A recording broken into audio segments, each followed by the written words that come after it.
प्रिय दर्शकों, आज के वीडियो का विषय है स्वास्थ्य और आरोग्य, यानी सेहत और निरोगता। स्वास्थ्य की परिभाषा क्या है? स्वास्थ्य की परिभाषा है कि हम शारीरिक, मानसिक और सामाजिक रूप से कुशल हों, स्वस्थ हों, हेल्दी हों। यही वर्ल्ड हेल्थ ऑर्गेनाइजेशन ने इसकी परिभाषा बताई है। किसको हम स्वस्थ कह सकते हैं? यदि व्यक्ति सचेत हो, आत्मविश्वास से भरपूर हो, प्रफुल्लित मन हो, शरीर सुदृढ़ हो, बल युक्त हो, हड्डियां मजबूत हो और उसके शरीर में स्फूर्ति हो। और ये सब तभी संभव है जब हमारी स्थिति हमेशा सम रहे, होम्योस्टेसिस में रहे। आखिर ये होम्योस्टेसिस होती क्या है? जब हम दुनिया में रहते हैं, संसार में काम करते हैं, तो बाहर के वातावरण का प्रभाव पड़ता है। बाहर का वातावरण तो हमेशा बदलता रहता है। जब बाहर का वातावरण बदलता रहता है तो अंदर का वातावरण ना बदले, हमारे शरीर के अंदर जो भी स्थिति है वो एक सीमा में रहे। चाहे शरीर के अंदर का टेम्परेचर हो, तापक्रम हो, चाहे इसकी एसिडिटी हो, अम्लता हो, चाहे इसके अंदर खून का दबाव हो, ब्लड प्रेशर हो, या चाहे ब्लड शुगर हो, कुछ भी चीज हो, कोई भी शरीर के आंतरिक स्थिति में ज्यादा बदलाव ना आए, एक निश्चित सीमा में सब कुछ रहे, बाहर चाहे जो कुछ होता रहे। जैसे अगर बाहर सर्दी हो तो हमारा शरीर फिर भी अंदर जो है उसी टेम्परेचर पर रहे। ये कैसे संभव है? बाहर सर्दी होगी तो हमारी शरीर कांपने लगेगा, कपकपी छूटेगी, जिससे कि शरीर के अंदर का टेम्परेचर अंदर में गर्मी बनी रहे, अंदर में गर्मी बनाए रखे। इसी तरीके से अगर बाहर गर्मी हो तो शरीर में पसीना छूटने लगेगा, जिससे कि पसीने का जो पानी है उस जब इवापोरेट हो, जब उसका वाष्पीकरण हो, तो शरीर की गर्मी जो गर्मी आ गई है वो बाहर निकल जाए, शरीर के अंदर का तापक्रम उतना ही बने रहे। इसी तरीके से हमारी दूसरी भी और चीजें भी अपनी सीमा में रहें, तभी हम समस्थिति कहलाएंगे। और इस समस्थिति के लिए कौन जिम्मेदार है? इसमें हार्मोन तंत्र हमारा, जिसमें कि एक्सोक्राइन ग्लैंड और एंडोक्राइन ग्लैंड्स होते हैं।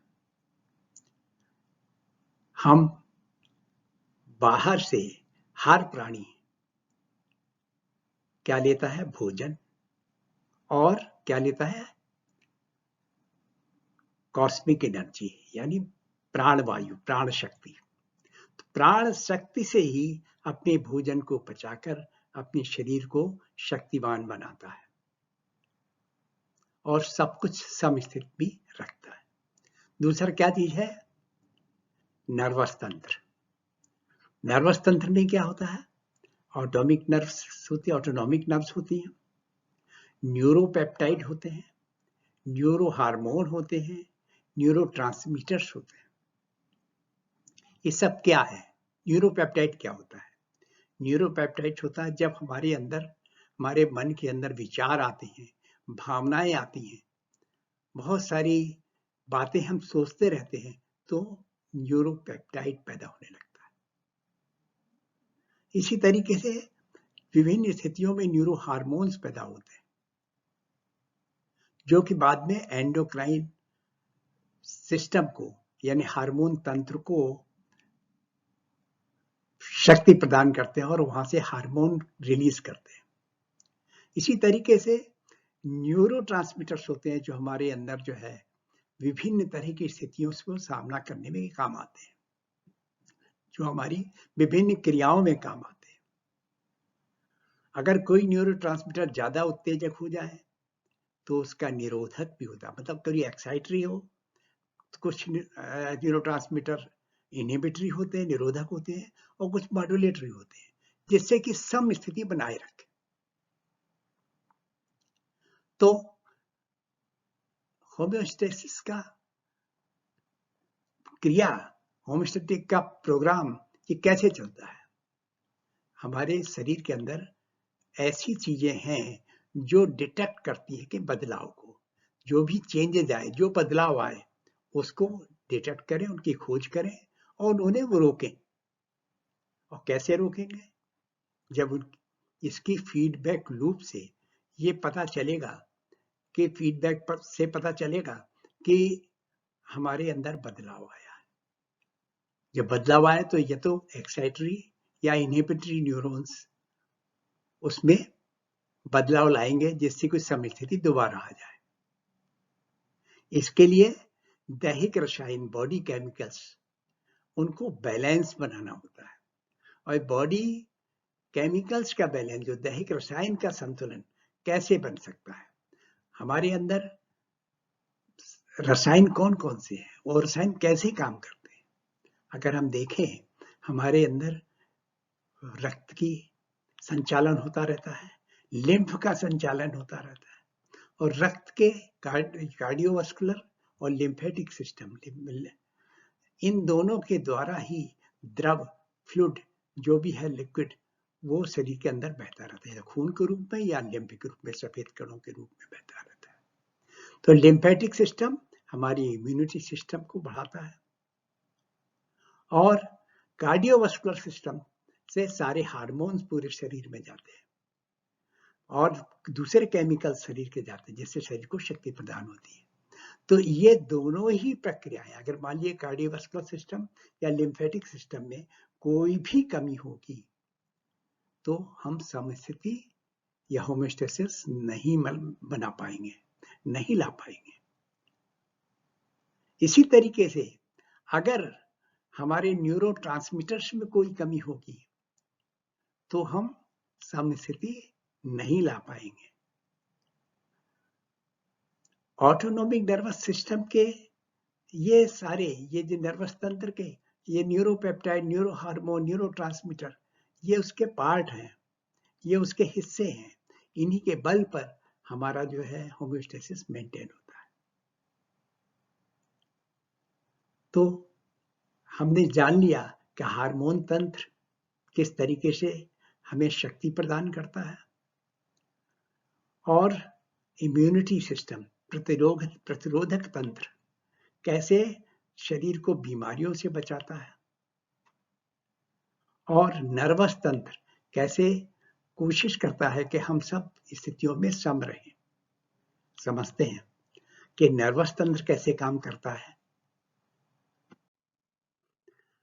नर्वस तंत्र कैसे काम करता है, इसमें सबसे मुख्य है autonomic nervous system. Nervous system है क्या? हमारे अंदर, हमारे शरीर के अंदर बहुत सारी नर्व्स, न्यूरॉन्स के जाल बिछा हुआ है।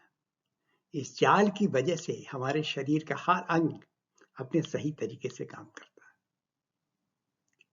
अगर देखा जाए, शरीर एक कंप्यूटर से तुलना करने पर एक हार्डवेयर है, और न्यूरॉन द्वारा जो केमिकल्स और सिस्टम को प्रोग्राम किया जाता है जिस तरह से, तो वो सॉफ्टवेयर प्रोग्राम है जिससे कि हमारा शरीर अपनी क्रियाओं को करने में समर्थ हो सके। अगर देखा जाए तो ऑटोनोमिक नर्वस सिस्टम में 3 तरह के सिस्टम होते हैं। एक सिंपैथिक नर्वस सिस्टम, एक पैरासिम्पैथिक नर्वस सिस्टम, एक एंटेरिक नर्वस सिस्टम। एंटेरिक है वो हमारे डाइजेशन में काम आता है। सिंपैथेटिक नर्वस सिस्टम हर चीज की क्रिया में, जब भी कोई रिएक्शन, कोई प्रतिक्रिया होती है, जब भी हमें कोई चोट लगे या कुछ भी बदलाव हो तो सिंपैथेटिक नर्वस सिस्टम काम करता है, और उसको शांत करने के लिए पैरासिम्पैथेटिक नर्वस सिस्टम होता है। अगर इसमें देखा जाए कि ऑटोनोमिक नर्वस सिस्टम वो कितने नर्व से, कौन कौन से नर्व से काम आता है, तो 4 क्रेनियल नर्व, जो कि हमारे ब्रेन स्टेम से निकलते हैं, और कुछ नर्व्स जो हमारी रीढ़ की हड्डी के द्वारा जाते हैं। इनके द्वारा हम पूरे शरीर को नियंत्रण में लाते हैं। जैसे 10वां क्रेनियल नर्व है वेगस नर्व। वेगस नर्व ये भी हमारी ऑटोनॉमिक नर्वस सिस्टम का पार्ट है, जो कि हमारे शरीर को नियंत्रण में रखता है। किस किस अंगों को कंट्रोल करता है? देखिए, ये वेगस नर्व आ रही है, फेफड़ों को कंट्रोल कर रहा है, हमारी हृदय शाखा हमारे श्वसन तंत्र को कंट्रोल कर रहा है, हमारे लीवर को कंट्रोल कर रहा है, हमारे पेट, बड़ी आंत, छोटी आंत, हमारे गुर्दे की क्रियाओं को, और भोजन की नली, हमारी जो है स्प्लेन या तिल्ली को, और जो ये सिस्टम है ये हमारी किस तरह से संकुचन हो, कॉन्ट्रैक्शन हो, वो सबको कंट्रोल करता है, सबको नियंत्रित करता है। इसी तरीके से जो क्रेनियल नर्व से ही कुछ नर्व्स आती हैं, वो देती है कि आंख में पुतली किस तरह से प्रकाश को अंदर कम या ज्यादा जाने दें। इसका मतलब हम फोकस करते हैं, जिससे कि हम अंधेरे में भी देख लें और रोशनी में कितनी रोशनी चाहिए वो जाए से आंख के अंदर, और हमारी आंखें पूरी तरह देख सकें। इसी तरीके से नाक से जो पानी निकलता है, कभी आंख में पानी निकलता है, हमारे मुंह में लार, स्लाइवा सब जगह जगह होते हैं, कफ, ये बहुत सारे द्रव होते हैं, इन सब का भी नियंत्रण जो है इन्हीं क्रेनियल नर्व के द्वारा होता है। इसी तरह से जो हमारे स्पाइनल नर्व है, जो रीढ़ की हड्डी से नर्व निकलते हैं, वो भी बहुत सारे कंट्रोल करते हैं, बहुत सारा नियंत्रण करते हैं। अगर हम देखें कि बहुत सारे यंत्र जो है हमारे त्वचा से, हमारी स्किन से, त्वचा से कैसे पसीना आता है, कभी देखते हैं ठंड में या कभी रोमांचित हो जाते हैं, रोम के बाल कैसे खड़े हो जाते हैं, सर्दी में खड़े हो जाते हैं। तो सबका एक प्रोग्राम होता है, एक तरीके से हमारे शरीर को नियंत्रण में रखने के लिए होता है। उत्सर्जन तंत्र, कैसे हमारी पेशाब बनती है, किस तरीके से उन पे संकुचन होता है, कैसे हम कंट्रोल करते हैं अपनी मूत्राशय की नसें, सब किस तरह से नियंत्रित होती हैं, प्रजनन तंत्र का संचालन कैसे होता है, ये सभी चीजें ये हमारे नर्वस सिस्टम के द्वारा नियंत्रण पाती है।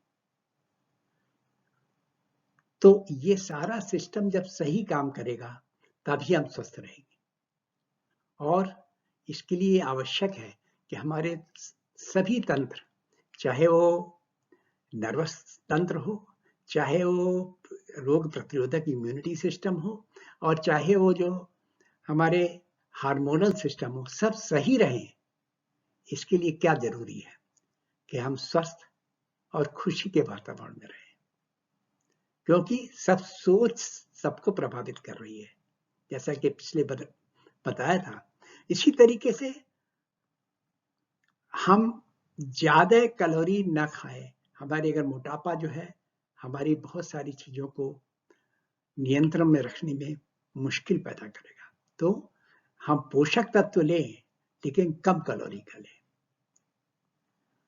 उचित मात्रा में योग करें, प्राणायाम करें, व्यायाम करें, और सबसे आवश्यक है कि निस्वार्थ सेवा, क्योंकि जब हम कोई काम रिजल्ट या फल के लिए नहीं करते हैं और दूसरे की मदद करते हैं, तो उसे जो खुशी मिलती है उससे हमारे सारे सिस्टम, सारे नर्वस सिस्टम और हार्मोनल सिस्टम और इम्यूनिटी सिस्टम सब सही रहते हैं और हम स्वस्थ रहते हैं।